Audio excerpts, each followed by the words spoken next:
The BS Report is a free-flowing conversation that occasionally touches on mature subjects. The BS Report. The BS Report with Bill Simmons. Welcome to the BS Report. Hazy Monday here in Southern California. We're back. We're back with podcasts. We're back with columns. It's good to be back. Thanks to everybody out there who sent a nice email or a nice tweet or a nice anything over these last couple of weeks. Really appreciated it. Meant a lot. And thanks to everybody at Grantland for keeping the site going. Bunch of podcasts, couple columns this week, including an NBA one with Zach Lowe on Tuesday, and then football picks on Friday. And most important, the Grantland Basketball Hour debuts on Thursday, October 23rd, ESPN, 7 p.m. Me, Jalen Rose, a bunch of great guests that we're excited about. We put a lot of time and effort into this show, and we have high hopes for it. So October 23rd, 7 p.m., Thursday night, ESPN. We have the Cuz right now. A lot of stuff happened while we were not doing podcasts. And the biggest one was that the Cowboys have turned into a juggernaut. I am a little nervous. I've been told that you are my Ewing theory. As soon as we get back to doing podcasts, the Cowboys dynasty is going to fall apart. So I'm very excited to be back, but also a little apprehensive. I don't know what to make of it. We've been doing this podcast since fall of 2007. Yeah, this is year 8 for us. And every year it's been a tradition, 3-4 times a year, something horrible happens with the Cowboys. The Cowboys kick you in the teeth. You come to grips with the Cowboys are going to go 8-8 again. And it's been a little bit of a tradition. The BS Report goes away for 3 weeks. And then all of a sudden the Cowboys now look like either the first or second best team in the league. Who is favored in a Dallas-Denver Super Bowl right now? Boy, that's a good question. I will say this: Denver is 7-2 odds, and Dallas is 9-1 odds. Dallas isn't even the third favorite. Denver 7-2, Green Bay 7-1, Indy and Dallas are tied at 9-1. But I think Denver would be 6-point favorites. 6, yeah, I'd say between 4 and 6, somewhere in there. But we were getting way ahead of ourselves. Let's do it. Let's get so ahead of ourselves. Let's do it. I'm looking at the schedule. We have 6 wins. We're going to win. We'll beat the Redskins. Hopefully, we'll beat the Redskins. And then we go to, we play Arizona. Maybe we'll lose that. We beat Jacksonville and London. That's 8 wins. How do we end up 8-8? This is insane. I don't know how we get around to it. Let's talk about who you'd bring to the game. It's in Glendale, Arizona. Oh, wow. Who are you bringing? Oh, I can't go to that game. You can't go to the Super Bowl? No. If your team was in the Super Bowl, you can't go? This might never happen again. No, I know. I can't do it. You would not go to the Super Bowl if the Cowboys were in it. I went in 95 when they beat the Steelers, and I almost had a heart attack. And I want to see us win our last Super Bowl. Otherwise, I'll lock myself in the pantry with a little, watching my sling box or something. Well, for those Cowboy fans out there who are upset that I'm jinxing the Cowboys right now, I would go the other way.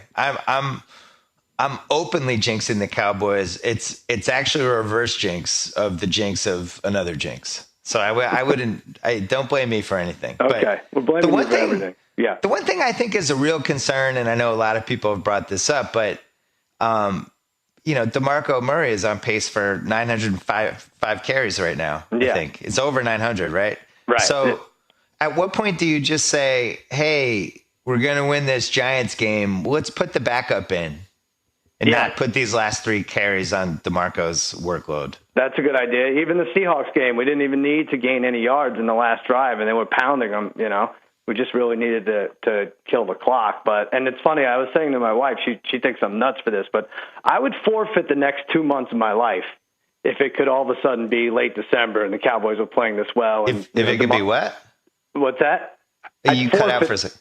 I'd forfeit the next 2 months of my life if it could all of a sudden be late December and the Cowboys were playing this well and DeMarco Murray was able to walk. What do you mean? What do you mean forfeit? Like you just go in a coma? Well, whatever. Yeah, like I would, And when you're 80 years old and you're clinging on to your last breath, you're like, oh, I wish I had those months back. But no, I'd give them up just so it could be right now. We're at our peak and playing this well. I would do it. I think one of my favorite parts of these Cowboy games is Troy Aikman's done a couple of them. Yeah. And he can barely contain himself.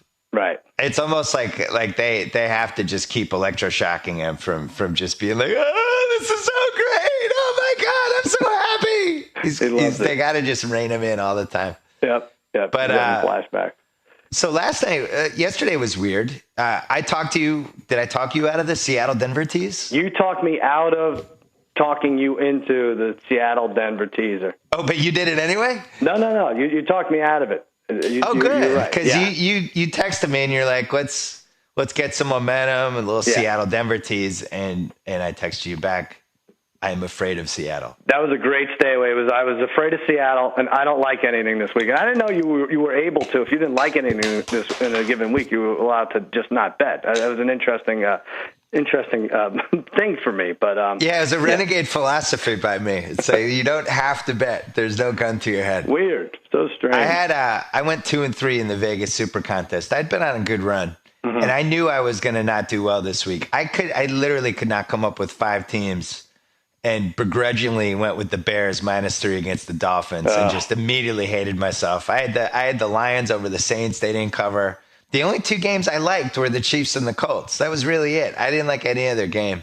That Chiefs game, they were begging you. That went down to San Diego -3. I mean, here's San Diego, one of the top 3 teams playing Kansas City, who's unproven at best, and -3. Like, oh, Andy Reid's going to get this done somehow, and sure enough, they did. What a fix that was. Well, when we guessed the lines last week, not for public consumption, we did 3 straight podcasts that weren't heard by anybody other than you and I. I enjoyed it.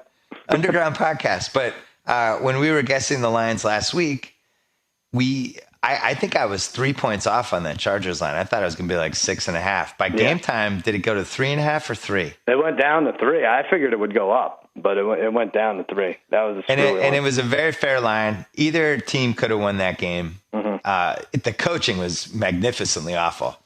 It was Andy Reid did 9 Andy Reid things in that game. And then McCoy did something I've never seen before in my life.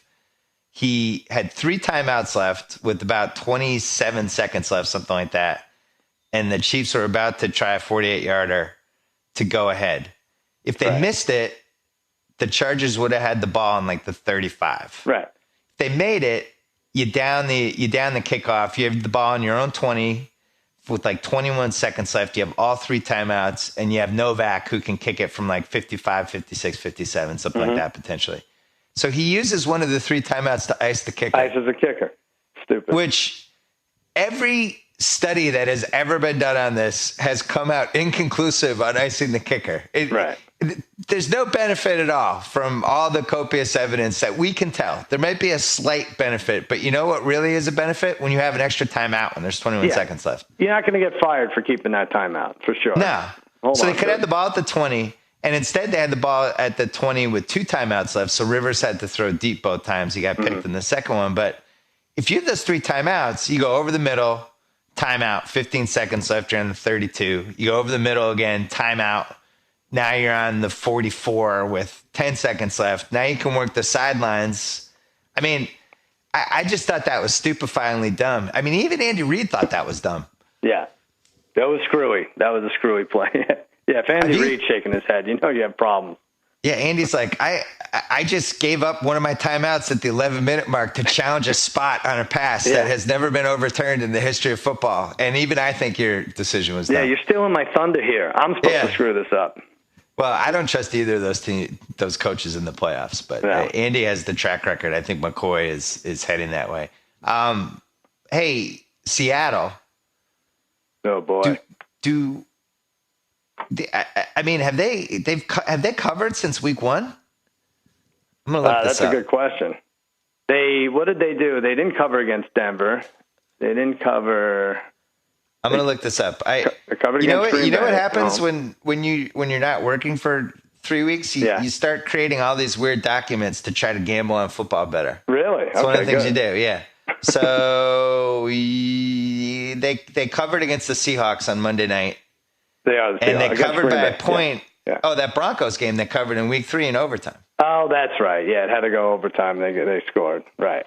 So one of the things I did was I went through. I'm keeping track now. I've never been more into an NFL season from a gambling standpoint because I honestly hadn't had that much spare time. And yet you stayed away completely yesterday. But that was part of the brilliance. All right, good. But so I was trying to figure out. There's 3 types of results in the NFL, right? You either legitimately win, you legitimately lose, or it's a game that either team could have won. Bad or good luck, one way or the other. Yeah. So I have these records I've been keeping for each team. Wow. Yeah. Oh. And Seattle's record right now is 2-3-1. They have 2 legitimate wins, 3 legitimate losses, and 1 either-or game. Right. And I think the either-or games are interesting because Cleveland has 1 legitimate win, 1 legitimate loss, and 4 either-or games. Right. So to me, that says you're not quite as good as you think you are.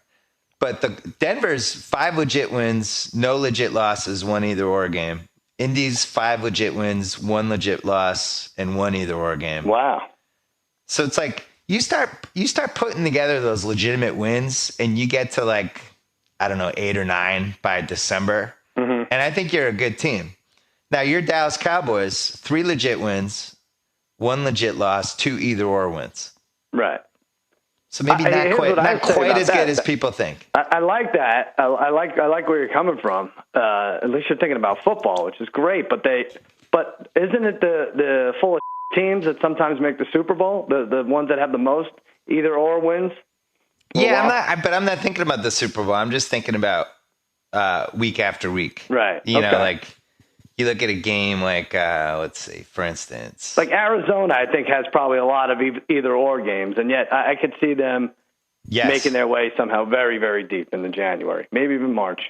Well, what's interesting is Arizona does not have a lot of either-or games. They don't? They have 4 legit wins, 1 legit loss, and 1 either-or game. Okay, all right. So I think the one that surprised me the most was the Ravens.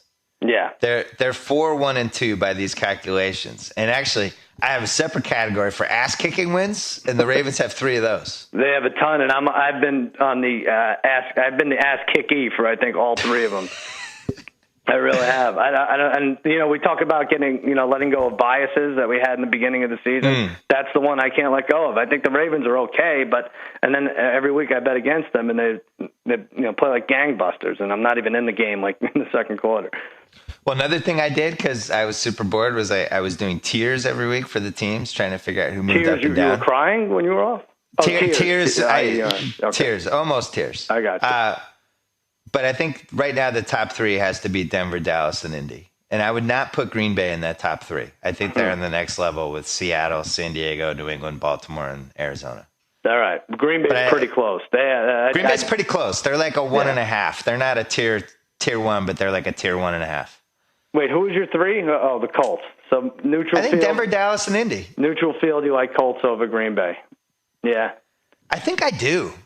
They're so tough. They're tough. They're physically tough. They beat the hell out of you. I had the sound on and watched that whole Cincinnati game, and forget about Devontae Davis hit. Just all around, they were just so good on defense. And it's no longer Andrew Luck running around in a close game. That's he's scrambling for his life and hits T.Y. Hilton, who breaks off his fly pattern. And they get a lucky win. Either or wins. They don't have either or wins. So yeah, they're good. Well, we talked about this in our Underground podcast last week, but that Green Bay-Miami game was a really telling game. Miami, I thought, should have won the game. They were right there with Green Bay. Green Bay was lucky to win. And I came away from that game really impressed by Miami, and, of course, immediately went against them the following week against the Bears because I'm an idiot. Yeah. But Miami might be good. And you said before the season that you thought they had a chance to win the AFC East. I thought Tannehill was fantastic yesterday. Well, I thought he was really, really good. It's over 70% completion in the last 3 weeks or something. But yeah, he was. And he looked like you just want your guy to have a look like he wants to throw downfield with confidence. And he sort of has that now. It's weird. So yeah. I wouldn't count them out. The 3 best teams yesterday were Baltimore, Miami, and Indianapolis. Mm-hmm.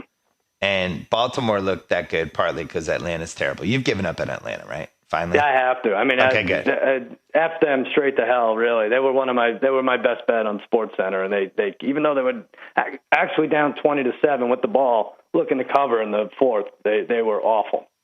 Just Atlanta awful. has 1 legit win, which was that Tampa Thursday night game. Yeah, don't even count that. 5 legitimate losses. Mm-hmm. and one either-or game, which was week 1 against I like this. New Orleans. You have to send me these, by the way. I don't know why you hold on to this so long. I'm going to send you these. I'm going to share these with you because I want us to win money. And I'm glad I talked to you. What did you have your Patriots at? I'm curious to know. It's not great for the Patriots. 3 legit wins, 2 legit losses, and 1 either-or game. Jets were either-or, right? No, I made the Jets. I made that. That was a legit win? Yeah, that. The guy missed a field goal to end the game. That's not an either-or? Yeah, that's a pretty good point. Well, no. Oh, you're right. I screwed up because the Raiders game was also an either-or game. So, yeah, the Pats are. Right, okay. Oh, the Pats are 2-2-2. That's what they are. Sorry. That sounds better. Yeah. So that's not good. Not feeling great about that. You don't usually, you usually have more convincing wins by now, about 3 or 4. But San Diego's interesting. They're 4 legit wins, 0 legit losses, and 3 either-or games. Yeah. Well, should we start off with them? Because they're Thursday night, San Diego at Denver. Let's just say underground podcast, everything included. You're 4-2-1 going into week 8. And so I beat you. I beat you 2 of the 3 times that nobody other than us could hear our podcast. That's all right. I just admitted it. I called it out. You're up. You're up on me. I think it was funny that we threw ourselves into the 2-man podcast that only 2 people could hear anyway. We were totally into it. There's one year in the car. I think we went for like an hour and 10 minutes. I feel like I'm 9 years old again, and I have my wrestling figures, and I'm making them wrestle just calling the action just for myself. Yeah. You're off to the side listening. Well, I don't know if people know this, but the reason we started doing the podcast was because when we worked together at Jimmy's Show in 2003, we would sit in the office and do this. And who was your friend that you did it with? Darren? Yeah, my buddy Darren would do it. Yeah. So you started doing it with me, and then we started doing it. Then I stopped working for Jimmy's Show, and then we started doing it on the phone. Yeah. And then as soon as I got a podcast, we decided it would be a good podcast. Yeah. Thursday night, I think this is a terrible spot for the Chargers because they're really banged up, and they have not played a bad game yet, and this has all the makings. I have Broncos by 8.5. You're going to get it. I said 7. I think I did it before the blowout yesterday, but you get it. It's actually 8. And I agree with you. It is a bad spot. The only thing I was thinking is I thought Peyton, he just can't help himself breaking these records, but I thought he might save it for the Denver game, for the San Diego game on Thursday, seeing as they lost to the Chargers on Thursday night last year in Mile High. So, but I think I just want to say, if Tom Brady planned his TD celebration for the record-breaking pass, if it came out that they had planned it and practiced it ahead of time, America would have ridiculed Tom Brady. But Peyton Manning can do no wrong, apparently. No, he can't. And he's disgraceful and classless to steal the Cowboys' thunder the way he did yesterday. That's all. Only 2 words that come to mind for me. I agree. And why can't Peyton Manning just be good at football without everyone going overboard to praise their parents? His parents. I know. Why does it have to be a referendum on how great the Mannings were as parents? Yeah, I know. Who cares? I don't know about Bill Gates' parents. You know? why is Peyton Manning the one person out there that we have to praise his parents left and right? Right. Well, do they make themselves known? They show up to these games, and you have to show them. But yeah, I know. Like when you do a good bit on Jimmy Kimmel's show, nobody's like, "Well, that Vinny is a great dad." No. Great dad, and he raised his son with a certain sense of humor, and you're seeing that every week here on Jimmy Kimmel Live. It's true. It doesn't get anywhere near enough credit. With the Mannings. Seriously, enough. Just let the guy play football. I hear you. All right, Sunday. All right. I don't even know if you know about this one. Detroit at Atlanta. In London. Actually, not at Atlanta. In London. Detroit and Atlanta.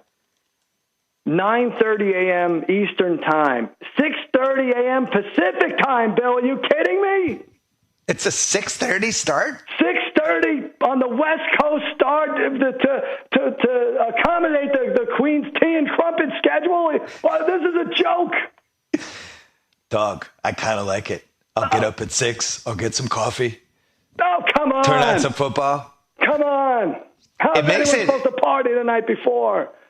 You know what? It makes it very interesting for fantasy. I was going to say this. You basically threw fantasy the night before. This is the most.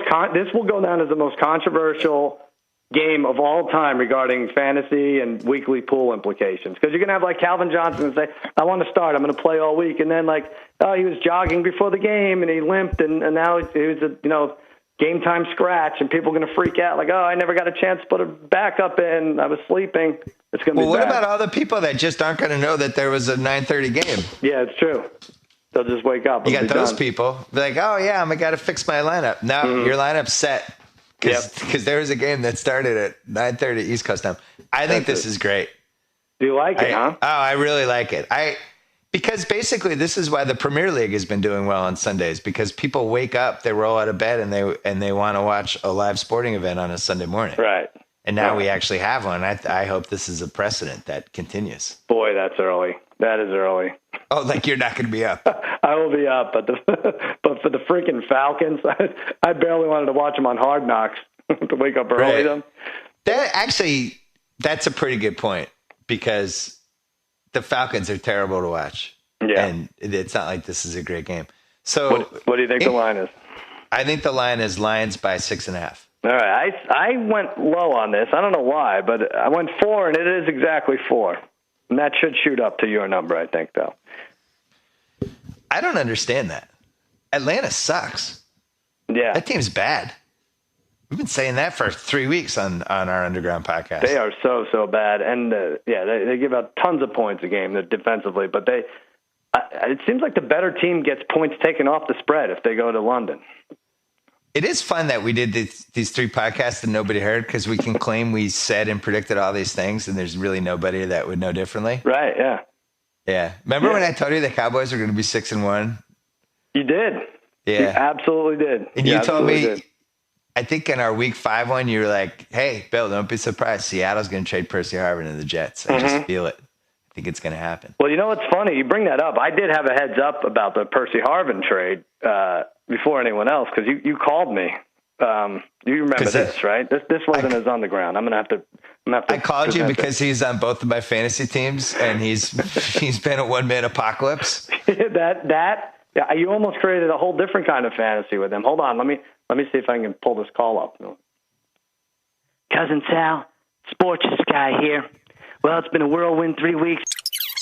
The other day, I chipped a toenail during an impromptu pedicure, and now my relationship with my boyfriend Russell Hustle and Bustle Man Muscle Wilson's on the rocks. I set out to buy a waterbed. I head into the mattress store. I tried one out. Next thing I know, Percy Harvin. He's laying right next to me. And we looked at each other and we said, holy crap, this is the funniest coincidence since Saving Private Ryan. In walks Hustle and Bustle Wilson. Calls me all kinds of different words with letters. And I told him it was a misunderstanding, like the ones that used to happen on Three's Company. But he's not having it. And now Russell's done with me. And the result, Percy just got traded to the Jets, which is worse than being sent to sell porch pies in Fallujah. Cousin Sal, help! I need Hustle and Bustle back. That was it. You left out. Percy took a swing at me. He did, right? Yeah, he took a big swing at me. Missed. I didn't want to see that. I don't want to see it. I hope that doesn't get to the commissioner's office. Percy Harvin really. I mean, I'm always dubious of reports after a team trades somebody and then all this horrible stuff comes out about what they did when they were on the team. This was a mid-2000s Red Sox tradition to just smear the guy on the way out of town. But it did seem like he had 3 fights with teammates in the last 9 months. Like pretty undisputed, was in multiple altercations. Right. Sounds like a delight.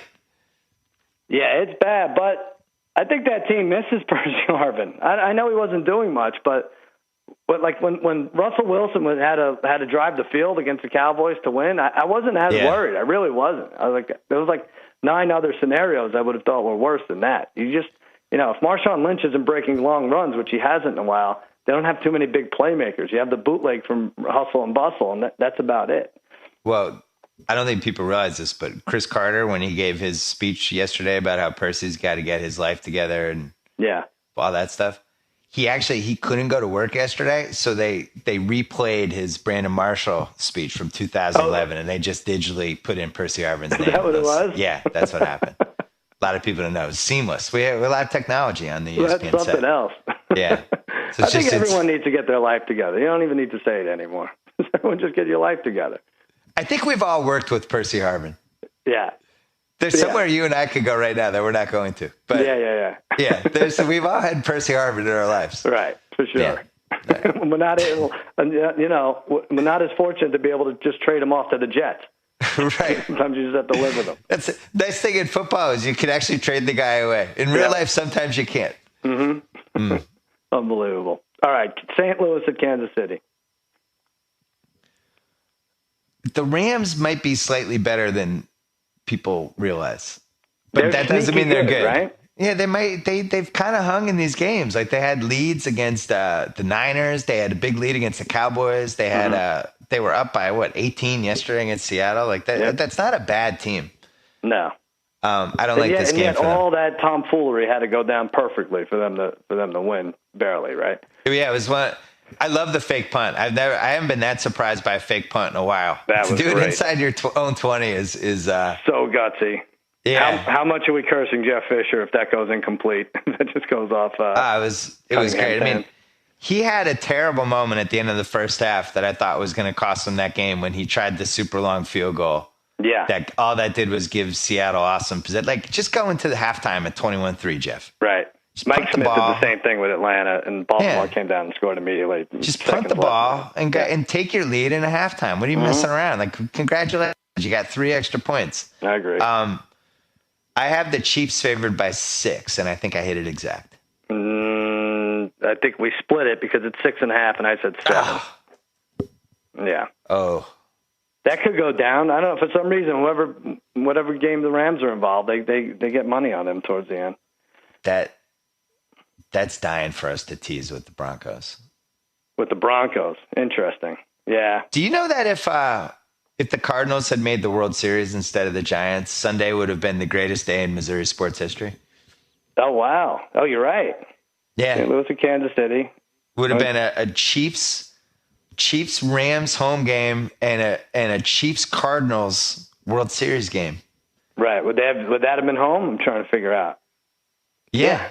National League's home Sunday. You would have had 2 inter-Missouri games in the same day, but God forbid the Giants never gotten in the World Series. They screwed it up. By the way, we should mention another thing that happened during the Underground podcast. I don't know. Maybe we shouldn't even mention it.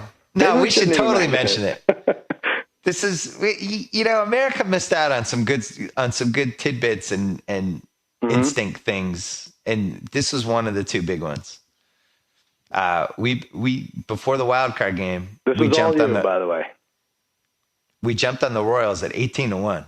Mm-hmm. Not insignificantly either. No. And really the only reason I had was that they had great 7th, 8th, 9th inning guys, and I feel like that's what the baseball playoffs comes down to every year. Right. And it came down to 10th, 11th, and 12th inning guys, but yeah. Right. Yep. It's never like I've had to talk you into a bet. No. It's not like there was a lot of lobbying, but it was more like a text like, hey, we should jump on the Royals. 18-1 is too high. The AL is not that good. Blah, blah, blah.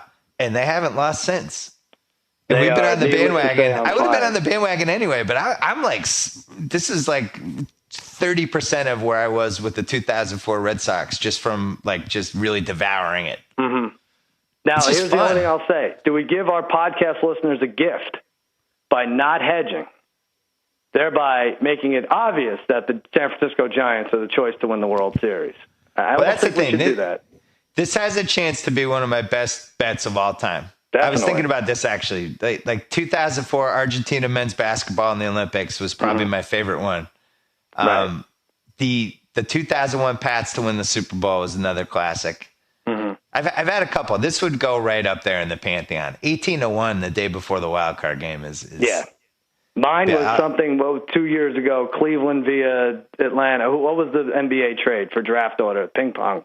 I don't know. It was nuts. That's right. You won the NBA lottery bet. Yeah. I forgot that. That was incredible. Lottery. But I'm saying we don't hedge. I'm saying we get. I don't think we hedge either. All right, good. We are so stupid. Here's the thing. The Royals are like the perfect National League team. Yeah. So when they play these 4 games in San Francisco, when they play these 3 games in San Francisco, I think it really helps them not to have a DH. Yeah. It's kind of in their wheelhouse. And San Francisco's tough at home. But sure, it's small ball. Yeah. I watched a lot of the baseball playoffs because, as you know, I wasn't really working. Mm-hmm. It's really strong product this year. Enjoyed it. It is good. I spoke with our friend Jonah Carey, who this could be maybe a hedge for us. He likes Bumgarner 12-1 to win the MVP. So maybe that's our hedge. He goes games 1 and 5. I saw that. I think we got to ride with the Royals. All right. Okay. Riding the Royals.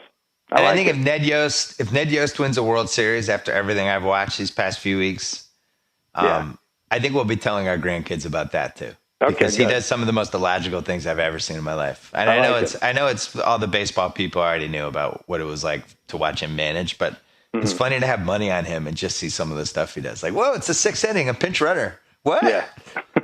It's a lot of that. Yeah. It's been fun to watch. You might as well stay with it. Also fun to watch. Yeah, go ahead. You know why baseball is a ridiculous sport, though? Why? Because they so easily could have lost that wild card game. Of course. Yeah. I mean, it's like, they probably should have lost that wild card game. Yeah. I didn't even like our 18-1 odds. I'm like, it's just going to be 9-1 odds after tomorrow. Is that good if they were to win? Right. You know? And they're like, no, we got to do it. Yeah. It's such a crapshoot. It's really like just a blackjack table. Yeah. You just got to get hot for 3 weeks. All right. Chicago at New England. It's your team. Nice time to be catching this Bears team. Yeah. Well, they're psyched. They're on the road where they have a chance to win. The Bears, they could make something of this. I was extremely worried about that Jets game. Yeah, I thought that had all the makings. The Jets, it just the flat home game for the Pats. No Mayo. Mm-hmm. 3 days to prepare. Basically, I was just no Ridley, who had been playing really well this season. Jets and Dolphins, both you could trust them way more on the road to put up a fight, I think. True. Doesn't seem like it matters where either of those teams play. Yeah. I have the Pats favored by 7.5 over the Bears. I think we split this one too. Yeah, I said 6.5 and it's 7. That's another one that looks very teasy. You think so, huh? There's something wrong with the Bears. Yeah. That Alshon Jeffrey has kind of disappeared, and they're just Brandon Marshall's furious. Let's go through their games really quick. Brandon Marshall, I know you've done away with Inside the NFL. He does a really good job on Inside the NFL. And it's weird to me that he's allowed to do it. He's allowed to do it more than Sims, apparently, because Sims is there like every third week. Right. I gave up on Inside the NFL like 2.5 years ago. All right, so the Bears come back in week 2. They kill everyone in their suicide pool week 1. Right, with the Bills. Right. They blow that Bills game in OT. Mm-hmm. They improbably come back and beat the Niners, which I think was still, if you just were watching that game as it happened, one of the 3 weirdest games of the year. Sunday night, yep. Other than that, they beat the Jets and the Falcons, who stink. Mm-hmm. They got waxed by the Dolphins. They lost to the Panthers. They got crushed by the Packers. I'm not sure they're good. No, I'm pretty sure they might not be good. I mean, they feel like a 6-10 team. They can't stop the pass at all. Yeah. So I think it's a nice spot for the Pats. Long shot for them to be a playoff contender. Yeah, this is pretty good, and you have a 10-day rest. So I watched that Dolphins game pretty closely because it was one of my picks, and they were never in that game at any point. No, not even at the end. Dolphins dominated that game. Yep. Bills at Jets. That was one of the all-time garbage wins by the Bills. Yeah, it was. It almost seemed like the Vikings were tanking it. They came in like a 4th and 20 over the middle. Very exciting for someone like me who has the Bills under 6.5 wins, and they beat the Lions in dramatic fashion, and that nonsense yesterday. Good times. I will say Sammy Watkins is even better than advertised. And I think he would have been putting these stats up the first 4 games if his QB had been delivering him the ball anywhere near where his hands were. Yep. He's open all the time. Really good. I have, this is Jets Bills, right? Mm-hmm. Amazingly, I had the Jets favored by 1.5. You're going to get it. I thought Vegas would fix this line even more than they did. I said 6, and it's 3. Jets by 3. The 1-6 Jets are favored by 3 over the 4-3 Bills. That's a mistake. You got to kudos to Kyle Orton, by the way, for not getting too excited over dramatically awesome plays and just doing that whole "I've been here before" thing, even though he really hasn't because he's Kyle Orton. Mm-hmm. But just strutting off the field like he's Peyton Manning throwing his 510th touchdown. I loved it. Well, he knows he can't compete when you have a defensive coach who demands to be carried off the field every win. So Chip Schwartz. Yeah. It's like, well, what am I going to do? Carry me off the field. I got rightfully fired after 5 terrible years. Yeah. I want to be carried off. Miami at Jacksonville. Ooh. Well, here's the thing. If Miami is good, this is a game they should win handily. Sure. And hold on, let's look at their next couple of games before we make a pick here. We have, all right, here we go, dog. At Jacksonville, home for San Diego. Mike, that's a win. That's got to be a win, for crying out loud. Get it together. If you're a good team, you win that game. Home for San Diego? Why do they have to play at home anymore? Who could trust them at home? That's a loss. At Detroit. Mike, I think they meet their match. Of the two similar teams right there, that's a loss in Detroit. Home for Buffalo, Thursday night. Wow, that's a packed house, Mike. I didn't even know. How do you know? How do you play a night game in Miami? All the residents are 96 years old. At Denver.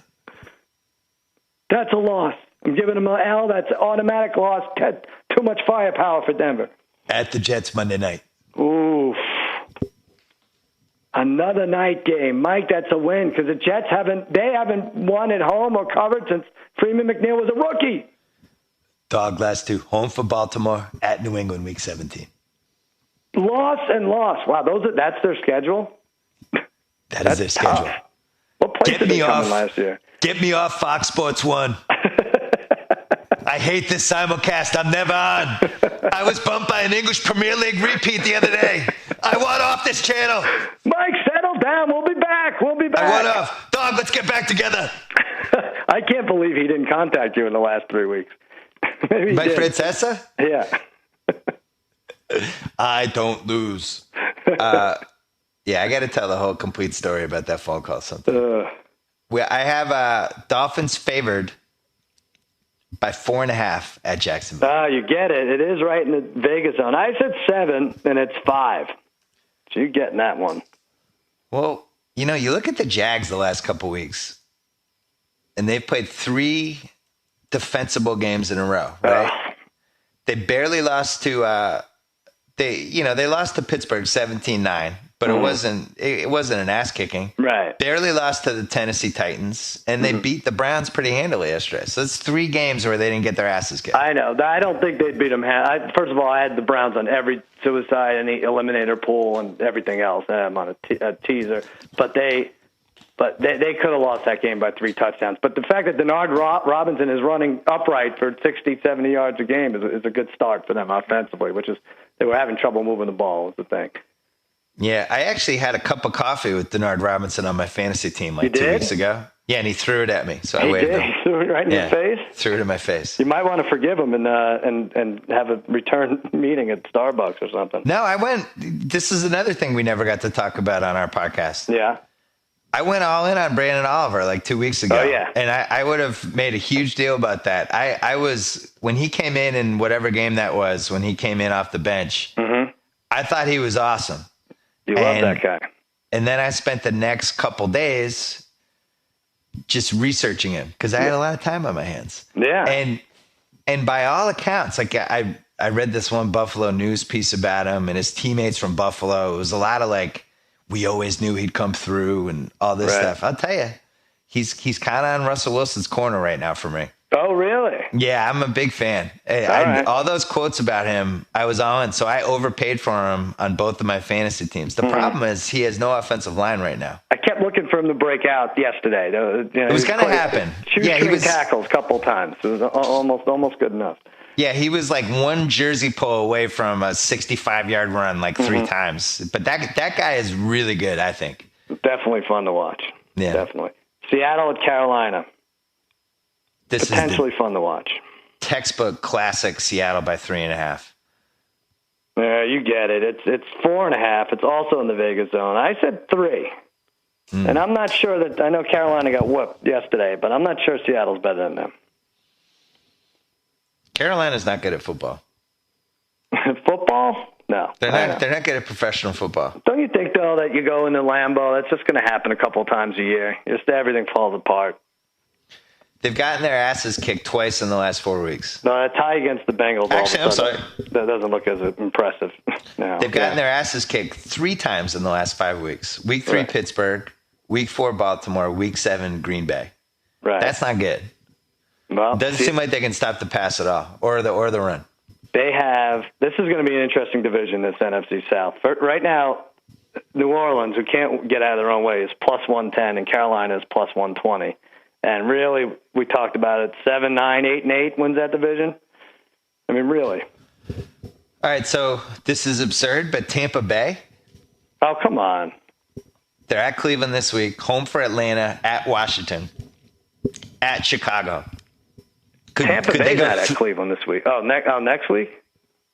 Oh, I'm sorry. Yeah. They're at Minnesota. Home for Minnesota, right. At Minnesota, at Cleveland, home for Atlanta, at Washington, at Chicago. Could they go 4-1 in those 5 games? I actually think they're home for Minnesota. God, I didn't look at it. You're right. They actually could. And then the last 5 is Cincy, at Detroit, at Carolina, and then Green Bay, New Orleans. But I just want America to prepare for the fact that we might have a 6-10 division champ in the NFC South. Wow. 6-10. Could be 6-10. Why not? I think it's even more remarkable that I'm now looking up the Bucs odds to win the division range. It's a success. NFC South. Carolina has 50 to 1. Carolina has 3 wins and Tampa Bay has 1 win. I mean, and Carolina's winning the division right now. It's going to be like first team to get to 7 wins wins the division. And Carolina and New Orleans both have games, very losable games this week. What are the Saints? Versus Green Bay Sunday night, right? No, but what are the Saints to win the division? Oh, Saints are they have plus 110, and the Panthers are plus 120. So the Saints have 1 legitimate win, 2 legitimate losses, and 3 either-or games. Yeah. And you could argue they should have won. And no legitimate running backs that could close out a game. I don't care what anyone says. Yeah. And no guys you would want to start on your fantasy team at any point. Right. Yeah. And we're not sure Drew Brees has been Drew Brees for about 3 years. Oh, man. By the way, Brandon Cooks. Remember I took him in our fantasy draft? Everyone was like, oh, nice pick, good one. He sucks. He might be on the waiver wire this week. He is bad, and especially when he doesn't suck, but he sucks the way they're using him. Yeah, no, I have him my other week. It's bad news. That whole it's team, almost like I think Colson has 1 touchdown. That whole team's bad. They don't have one guy that scares you except for Jimmy Graham, but they just don't have game breakers. Like you look at the Chiefs, and it's like Charles scares me. Now Davis scares me. Dwayne Bowe makes plays. Even that Travis Kelce, I feel like, can get open. Right. Oh, we made a trade last week. Rob Ryan scares me a little when they go to cutaways of him trying to high five another coordinator. That's the only thing that's scary. That is a little scary. We made a trade on our underground podcast last week. We did. You offered me Josh Gordon. Oh, no, you offered me Gronkowski for Josh Gordon and Travis Kelce. Yeah. I said no. You threw in Anton Smith of the Falcons. Right. I got excited about having Gronk on my team. I said yes. Yeah. And now we're here. The caveat was I have to wait an hour to text you, after Gronkowski's injury is determined, out for the year after it's announced. I thought it was 2 hours. Oh, was it 2 hours? Yeah. I wouldn't have made the deal if it was 2 hours. I had to do something because my West Coast team was a disaster. Yeah, well, Josh Gordon, it's always fun to make be trades. out of it by the time Josh Gordon gets back. I don't know if I want people like Josh Gordon in my locker room either. Minnesota, Tampa Bay. Ooh. Here we go. 2-5 versus 1-5. I had trouble with this one. No result would surprise me. I had Bucks by 1. I hit it exactly. Bucks by 3. Oh. Yeah. Wow. Okay. I guess they can't flex this game to London, right? But it's just, I mean, they were off last week. It's not fair to the gamblers that aren't able to bet against Tampa Bay again. It's 2 weeks now. This game does have all the makings of every game we've sent to London so far. Right. Yeah. Maybe Sorry, they London. can convince them to go to London. Sorry, London. Sorry we couldn't do this for you. Baltimore at Cincinnati. I'm not as excited about this game as I would have been 3 weeks ago.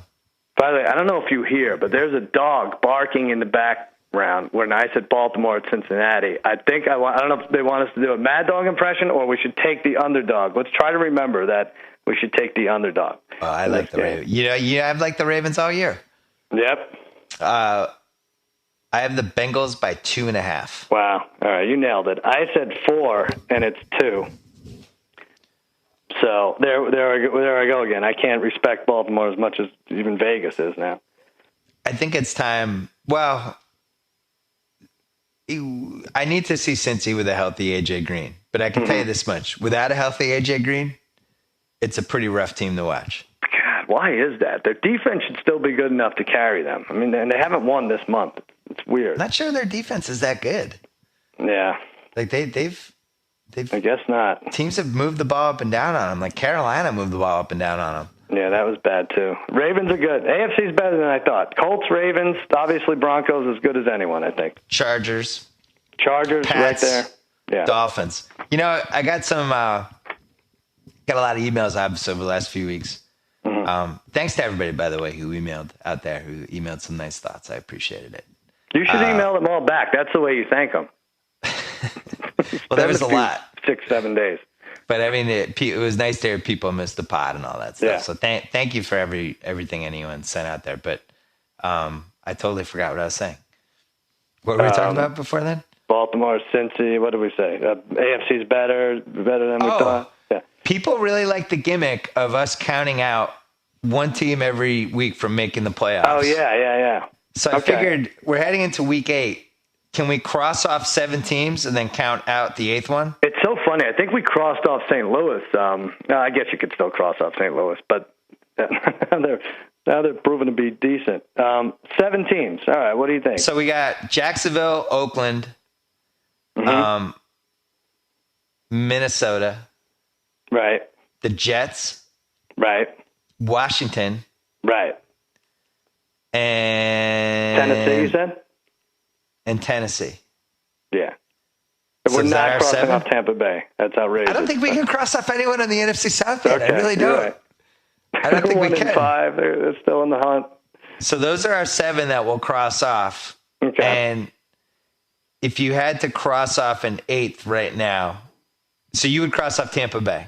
I would say Tampa Bay or Atlanta will lose this week, right? So one of those will be gone. So we can't cross off. Maybe, you know what? We can't do it. Sorry, Let's wait. Yeah, we'll wait on that. We'll That's cross good. off a couple 7 more. through 7 weeks is fine. I like that.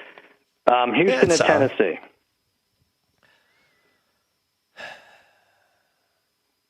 I didn't like this one. I had the Texans by 1.5.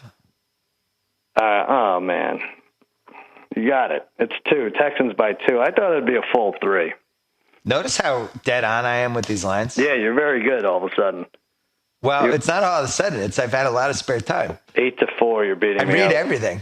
Yeah. I'm very well educated with the NFL right now. I don't like it.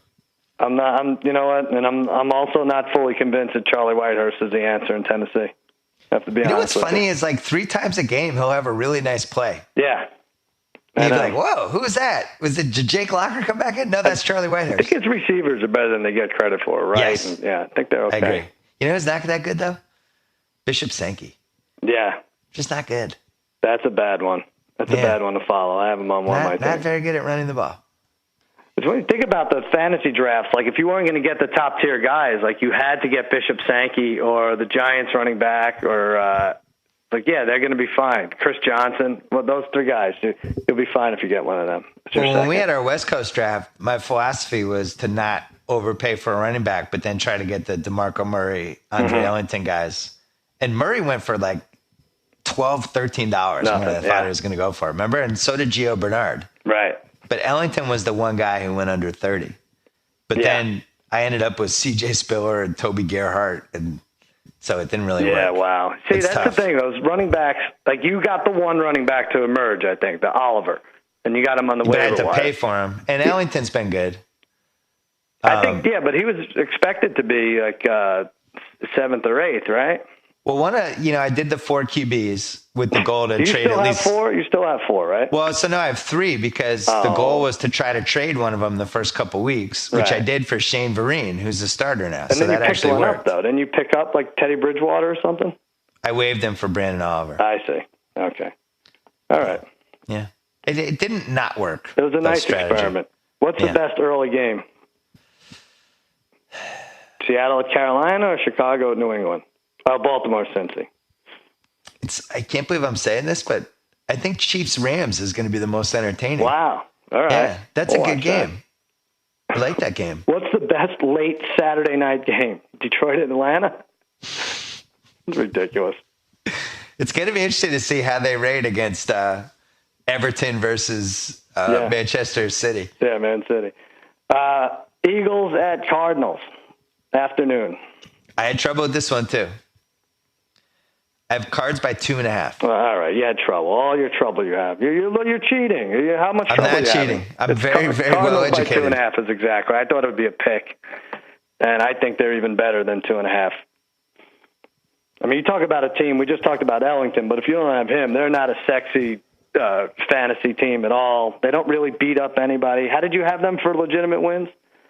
So 4 legit wins, 1 legit loss, and 1 either-or game. Yeah. But they also really haven't played it. They did the Chargers on Monday night, which was a weird game. Yeah. They probably should have lost that game, and it was just all of a sudden it got funky, and they won.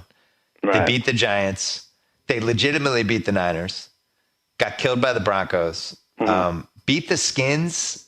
That game was a little closer than 30-20, and the Raiders 24-13. That game, it was a legit win, but that game wasn't a blowout or anything. So no. I think these next 2 games are good for them. Who do you pick to win this division? Because the odds are Arizona plus 140, Seattle plus 180. I think San Francisco plus 260 is a decent bet right now. Well, you look at the Cards, their last 9. Yeah. At Dallas, Rams, Detroit, at Seattle, at Atlanta, KC, at St. Louis, Seattle, at San Francisco. So they got 1 easy game out of 9. Right. Unless you think the Rams at home are an easy game, and I think the Rams are a little frisky. No, at Dallas, Seattle, and San Francisco are 3 miserable road games, and then you have Detroit and Seattle again. That's. I don't know. I like San Fran plus 2. What are the odds for the division? They're plus. What did I just say? They're plus 140 for the division. Seattle's plus 180. San Francisco plus 260. Seattle plus 180 is really solid, I think. Really? They're at Carolina. They're home for Oakland. They're home for the Giants. So they're going to have 6 wins in 3 weeks. All right, but here's what's on there. Here are their road games left. And you said it, but at Carolina, at KC, at San Fran, at Philly, at Arizona, and then 2 more against Arizona and San Francisco. There's 3 more losses in there. I mean, maybe this is a 9-7 division winner. No, somebody's getting a 10. Boy, they beat the hell out of each other, these teams. The thing with the Niners is they've had multiple games now, and they should have lost the Chiefs game, and that was an Andy Reid special. Mm-hmm. They arguably should have lost the Eagles game, but they've had games where like either their pass defense falls apart or their special teams falls apart, or it's just like they're just not running on all cylinders. That team. But they get Aldon Smith and Bowman back, right? I mean, that's the thing. They do get better for them, and they have some easy games left too because they still have the Giants in Washington. They still are at Oakland. They have Arizona at home. They have San Diego at home. The schedule is in their favor the last. I kind of like them plus 260. I don't think you'll get that again. But Colts at Steelers. You don't think the Niners, it just looks like one of those years where like every week somebody gets hurt, every week something happens? I think for some reason we want them to fail because of the Harbaugh thing. He's kind of a mess, whether he wants in or out. They've had some off-season issues, but they're kind of, if you look at it talent-wise, they're going to be in every game. They'll get blown out by a pumped-up Peyton Manning. But if you were the Jets, would you offer Rex Ryan and this year's number 1 pick right now for Harbaugh? Wow. And who says no? Wow, that's something. You throw in Percy Harvin? Just keep trading. No, nobody wants him. Yeah, maybe. He's like the Walking Dead character that you don't know what he's going to turn, but you know it's going to happen. It's getting so good, Walking Dead. So good. Do you watch The Affair with your wife? No. You watch it? No, you should. It's a great experience. Oh, really? Yeah. It's great. You should watch that show. All right. But watch it with your wife because the comedy will ensue. I'm kind of I'll watch it with my gumad. How's that? Friday nights are gumad. Colts at Steelers. Colts at Steelers. That's another thing I did over my break. I watched The Godfather twice. You did? Yeah. I'm up to about 250. So that's the one, huh? I'll tell you, Michael just should have come out of the bathroom shooting. I don't know why he sat back down and made that weird face for 40 seconds. Just come out of the bathroom firing. I mean, Mike, you got your gun. They've already searched you. Just start firing. Get out of there. Come on, Michael. Colts -3 at Steelers. Tracy Morgan has a great joke where he said, if Sonny had just had easy pass, or not Sonny. Yeah, Sonny. Joke. Yeah, Sonny, yeah. If he had just had easy pass, none of this would be a problem. It's true. God bless you, Tracy Morgan. I'm sorry, what did you say? Colts I had the Colts -3. Yeah, you hit it exactly. So I'm not doing this anymore. Just too embarrassing. No, the good news is that I actually have a busy week this week, and my football is going to fall apart. We're launching the Grayland NBA show on Thursday. I got a big basketball column tomorrow with Zach. Good. League pass rankings. I'm doing week 8 picks on Friday, so they expect the picks to fall apart next week. Good. I need you distracted for sure. I had Colts by 1, and it is Colts by 3, and I guess they're better. That makes sense. And we haven't seen the Steelers play tonight. Yep. But I forgot though. We should find out. We take you now to the comments of one Andrew the Giant Luck. Andrew, you certainly have your hands full, perhaps a belly full of Primanti sandwich while you travel to Pittsburgh this week. Andrew, your thoughts? Pittsburgh's got a great tradition. It's not going to be an easy place to play, but we're playing really well right now. We've won 5 straight. I love the way our defense is playing. We're very happy with our chances in this game. I like it. Thanks. It's a Stanford grad, everyone. Thank you. Good luck. Kind of, who would your MVP be right now? Would it be Murray? I think it has to be if a running back's they give it to a running back anyway when he's about to break a record. But it is funny that Peyton Manning is not in the MVP conversation. He has like 50 touchdowns already. I think third? He's third, right? It would be Murray, Luck, and look, there weren't odds up this morning. I was actually looking for that. I think Luck. And didn't we talk about this when we did our podcast? When we did our preseason awards podcast or whatever that one was, the futures, we talked about Luck because I mean, if you replaced him with an average quarterback, that team would not be good. Yeah. And I think if you replace Peyton Manning with an average quarterback, that team would still be pretty good with the weapons they have. Mm-hmm. You know, at the Colts, you just like Trent Richardson.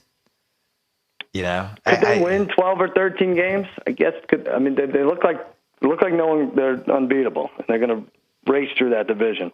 Well, they have the big game for them is going to be this one's a big game. This is a prove it game. I think in Pittsburgh. Big. I mean, division wise, they won at Houston, so that's as hard as it gets. And they have a nice game, a nice home game against the Pats in Week 11. That I like. That's fun. But they have some easy ones left. They got the Giants, they got the Jags, they got the Skins, they got the Texans at home. They're at Tennessee, at Cleveland. Might not even be that hard of a game. Right. Yeah, they're in good shape. Yep. All right, Oakland at Cleveland. Speaking of Cleveland, and I'm proud to say I'm going to this game. I don't know if I'm proud to say. You're going to this game? I'm going to this game. You're going to Cleveland. Our buddy Alec runs the Browns. He's the president of the Browns, and he said, "Hey, what do you think of flying to Cleveland at the height of the Ebola scare to watch the winless Raiders and my team that just lost by 3 touchdowns to the Jaguars?" I said, it sounds so enticing. Count me in. Count me right in. So I have Cleveland by 7.5. Cleveland is. Do we split this? Do I at least get a split? Yeah, Cleveland 7. And I will have it on a teaser at some point. Can you ask all the people you meet from the Browns if they remember that Mike Lombardi was the reason they hired Brian Hoyer to play quarterback for them? By the way, And Brian then he Hoyer, also traded Trent Richardson. you know, he may be 2 quarters away from sitting. I mean, I might see the debut of Johnny Manziel. Brian Hoyer was terrible yesterday. You can't lose to the Jaguars, and then let's say he puts up 3 at halftime against Oakland. You got to, Mike Pettin's got to think of it, right? So tell Johnny not to stay out till 3 a.m. every night this week. Maybe he could have Bring a it curfew. back. Have a couple of fruit juices, Johnny. Right.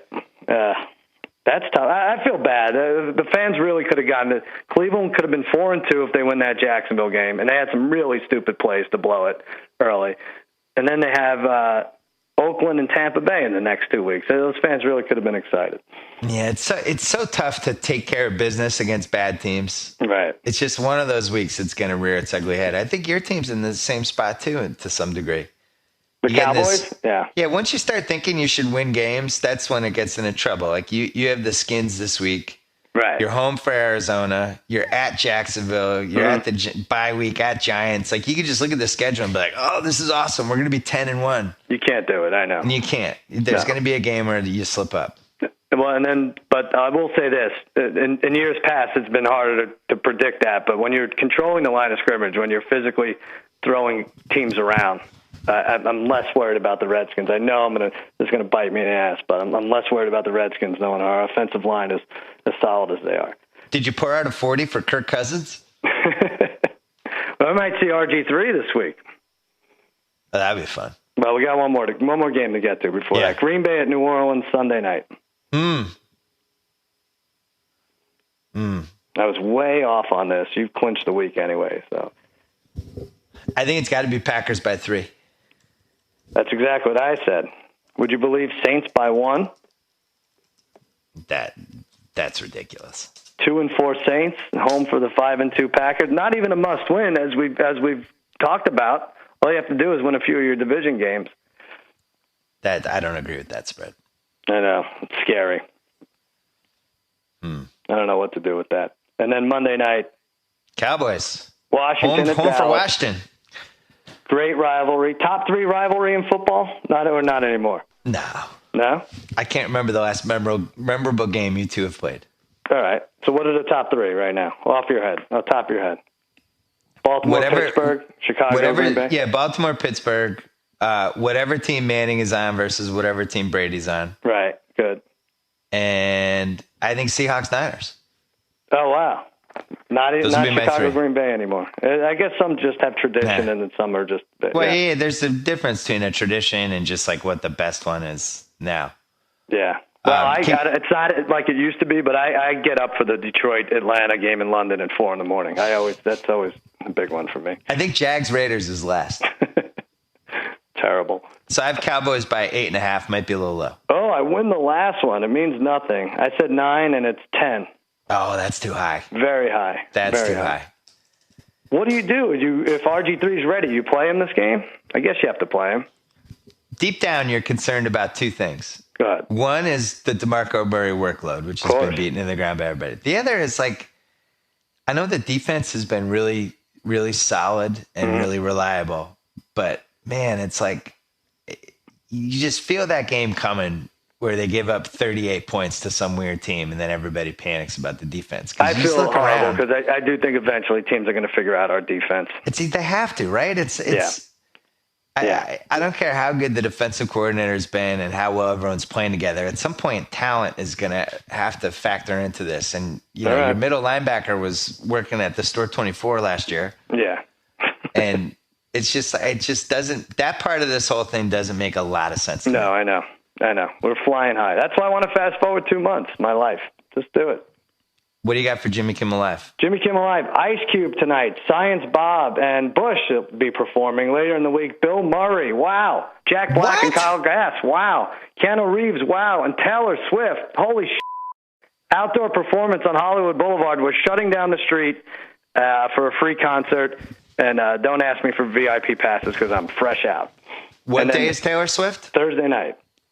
And then Friday, my Grantland column, plus 8,800 Your Majesties. I had the Jets Pats first half over. That's a Thursday night winner every week. Check back Thursday afternoon. And my red hot best bet streak stopped at 4 consecutive on SportsCenter.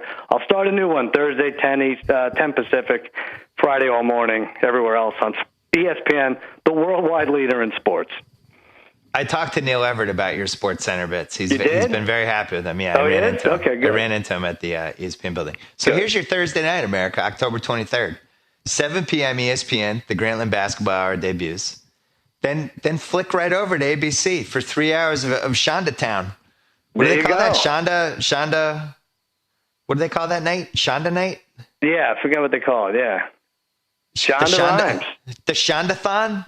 Shondathon. Oh, that's what it is. Yeah. Watch your local news, and then you got Jimmy Kimmel Live at 11:30. You don't need Thursdays to are watch. huge. Your show, me on Sports Center, Taylor Yeah. Swift in the street. My What God. a day! Oh, it's so beautiful. Yeah. Life And is we've good. already established that you don't need to watch Broncos Chargers on Thursday because the Broncos are going to kill the Chargers. Yeah. Skip that one. That's a gimme. Stay Just away. cross it off. Save your football watching energy for 6:30 a.m. Pacific Coast time. Lions. Who are they playing? Lions Falcons. and Falcons. Oh, that's the least enticing football game that's ever happened. I can't wait to get Man. up early and watch really it. they're like, what can we do to our fans? Oh, they're really testing people now. Because a pleasure. Good job at you. So I get to sign off. Whoa! Thank you for downloading the BS Report with Bill Simmons. Too much fun. Check out more podcasts at the iTunes Music Store or at Podcenter at ESPNradio.com. Peace out.